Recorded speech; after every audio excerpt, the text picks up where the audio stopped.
আসসালামু আলাইকুম রহমতুল্লাহ।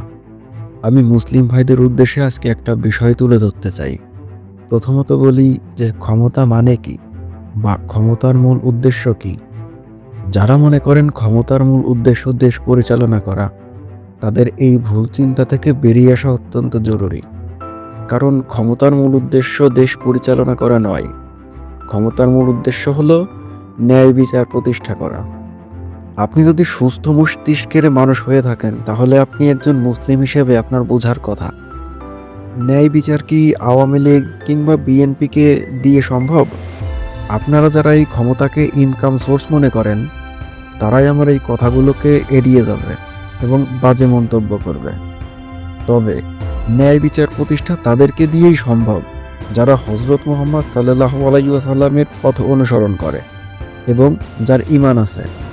আপনি আপনার সমাজের আওয়ামী কিংবা বিএনপি নেতাকর্মীদের দিকে লক্ষ্য করলে বুঝবেন শতকরা 90%ই ঈমানবিহীন। না আছে নামাজ, না আছে ইসলাম প্রতিষ্ঠা করার লক্ষ্য। আমরা মুসলিম, আমাদেরকে আল্লাহ পাঠিয়েছেন আল্লাহর ইবাদত করার জন্য, কিন্তু যারা ইবাদতের ধারে কাছেও নাই, তারা কিভাবে নেতা হওয়ার যোগ্যতা রাখে? আবার যারা ভালো পথে হাঁটে তারাই তাদেরকে ধর্ম ব্যবসায়ী বলে। এটা খুবই লজ্জাজনক। আপনার রাজনৈতিক পথে থাকার অধিকারই নাই যদি আপনি ঈমানবিহীন হন। কুরআনের কথা বললে আজকাল তাদেরকে ধর্ম ব্যবসায়ী বলে। পরিষ্কার চোখে দেখা যায় কতটা ক্ষমতার লোভ। কুরআনের কথায়ও তারা গলে না, উল্টো তাকে কটূক্তি করা হয়। অবশ্য হজরত মুহাম্মদ সাল্লাল্লাহু আলাইহি ওয়াসাল্লামের যুগেও এমন মানুষের অভাব ছিল না।